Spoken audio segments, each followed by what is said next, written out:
السلام علیکم دوستو، امید کرتا ہوں کہ آپ سب لوگ خیریت سے ہوں گے۔ بہت سال پہلے کی بات ہے، ایک بادشاہ تھا جس کی ایک بہت خوبصورت بیٹی تھی۔ وہ لڑکی اپنی خوبصورتی اور دولت کی وجہ سے بہت گھمنڈی ہو گئی تھی۔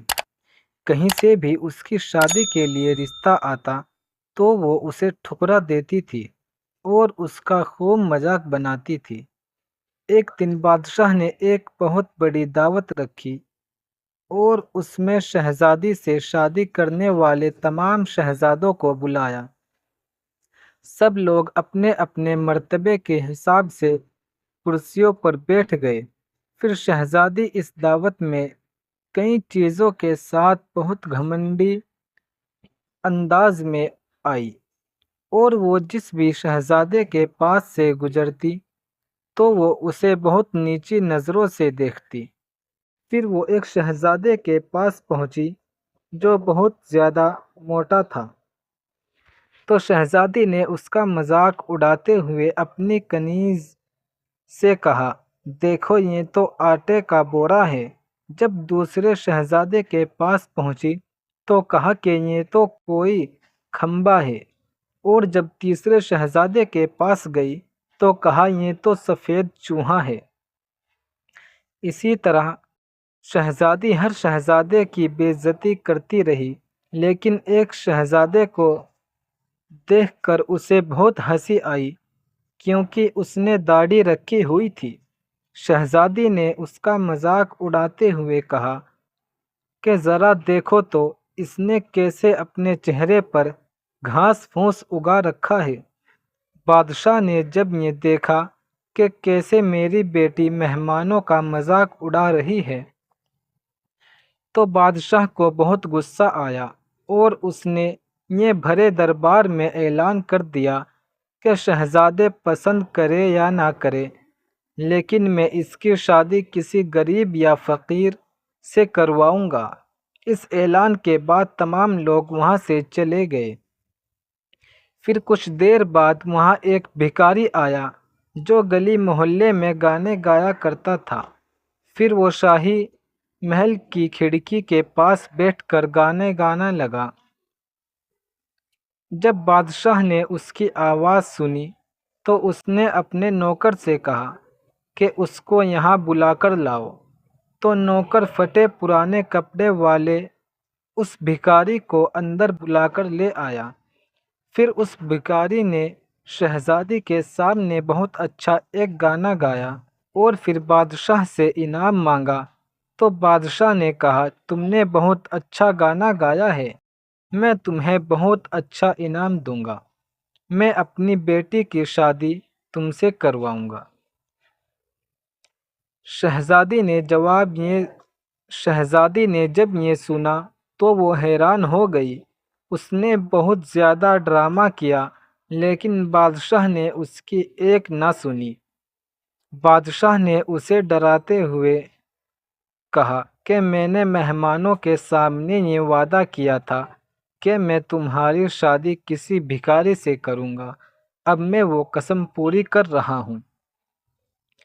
اس کے بعد بادشاہ نے ان دونوں کا نکاح کروا دیا اور کہا کہ اب تم اپنے شوہر کے ساتھ جانے کی تیاری کر لو۔ شہزادی روتی اس بھکاری کے ساتھ گئی۔ راستے میں وہ ایک شکار گاہ کے پاس سے گزری۔ وہ شکار گاہ بہت بڑی تھی، تو شہزادی نے بھکاری سے پوچھا کہ یہ شکار گاہ کس کی ہے؟ تو بھکاری نے کہا کہ میں نے سنا ہے تم نے ایک داڑھی والے کا مذاق اڑایا تھا، یہ شکار گاہ اسی داڑھی والے کی ہے۔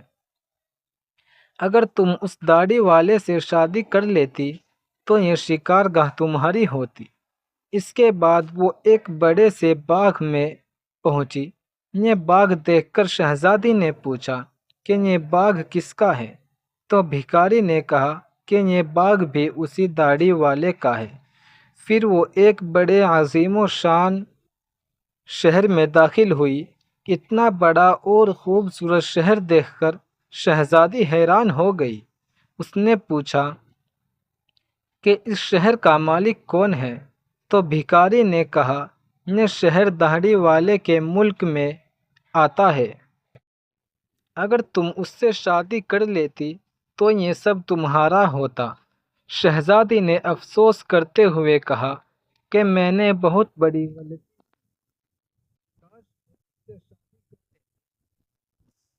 تو بھکاری نے ناراض ہوتے ہوئے کہا کہ مجھے اس سے کوئی مطلب نہیں، مگر تم میرے ہوتے ہوئے کسی دوسرے مرد کی باتیں کیوں کر رہی ہو؟ کیا مجھ میں کوئی کمی ہے؟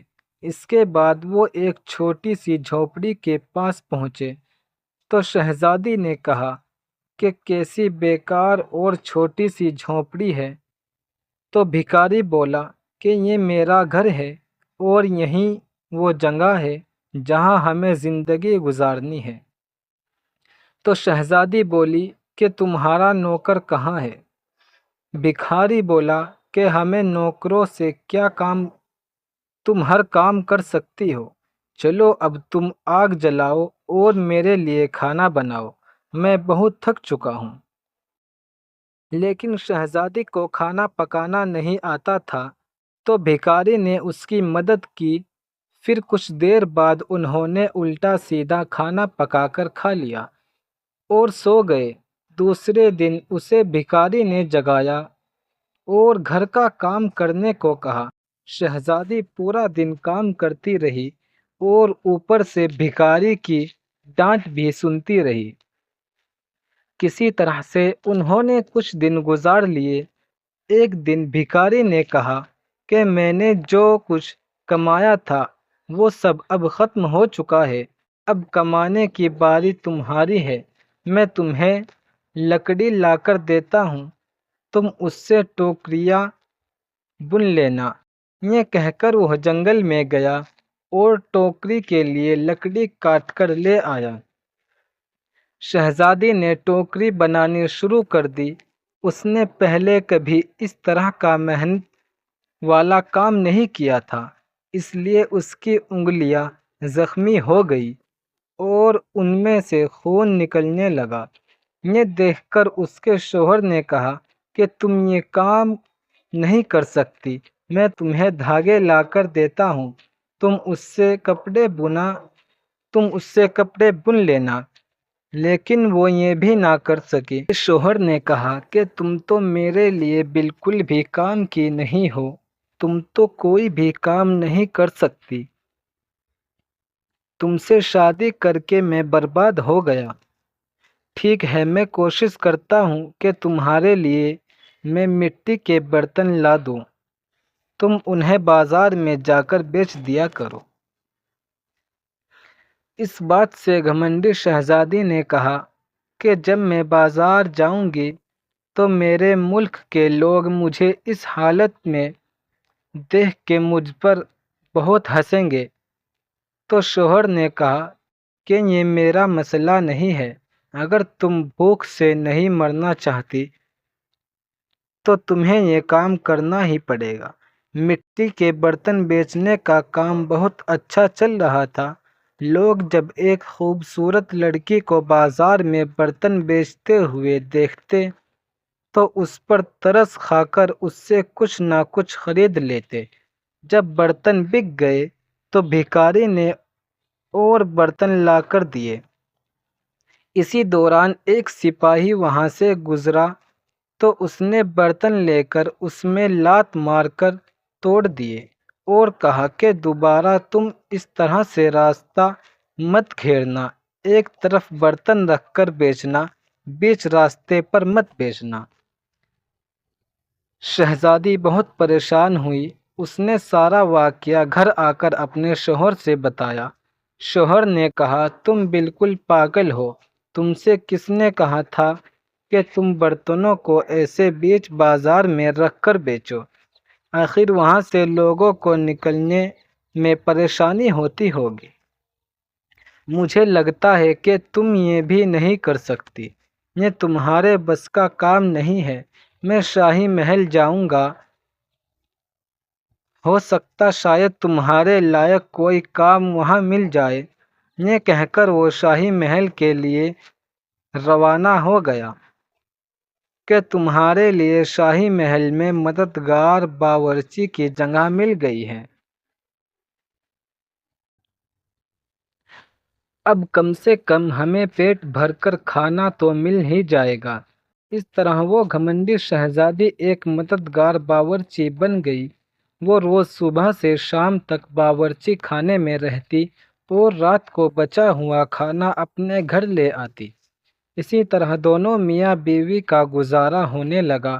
محل میں آئے ہوئے اسے کچھ ہی دن گزرا تھا کہ اس نے سنا ہے محل میں کوئی شاہی پروگرام ہے۔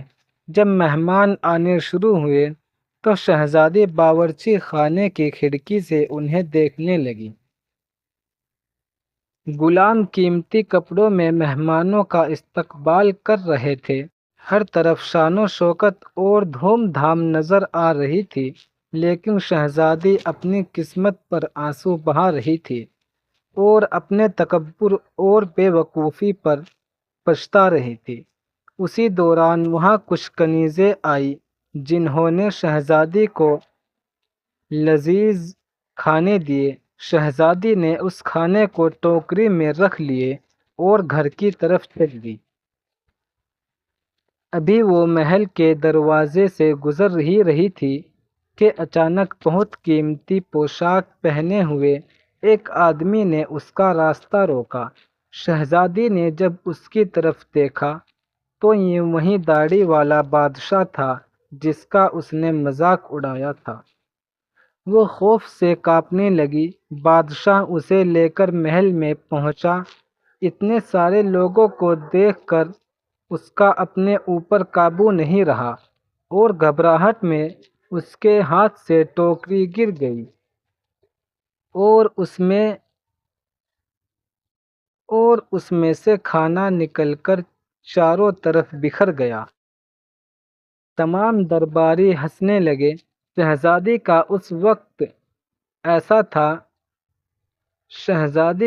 اس وقت حال ایسا تھا کہ کسی طرح زمین پھٹ جاتی اور وہ اس میں سما جاتی۔ اس نے جھٹکے سے اپنا ہاتھ چھڑا لیا اور بھاگنا چاہتی، پھر بادشاہ نے اسے دوبارہ پکڑ لیا اور نرمی سے بولے کہ ڈرو مت، کیا تم مجھے نہیں پہچانتی؟ میں وہی بھکاری ہوں جو تمہارے ساتھ جھونپڑی میں رہتا تھا، اور میں وہی سپاہی ہوں جس نے تمہارے برتن توڑے تھے۔ یہ سب کچھ میں نے تمہارے لیے اس لیے کیا کیونکہ میں تمہیں پسند کرتا تھا اور تم سے شادی کرنا چاہتا تھا۔ اب تمہارے گھمنڈ کا علاج ہو چکا ہے۔ میں وہی بھکاری ہوں جس کے ساتھ تم رہا کرتی تھی اور تمہیں اچھا سبق مل گیا۔ پچھلی باتوں کو بھول جاؤ اور دیکھو ہماری شادی کی تیاریاں ہو رہی ہیں۔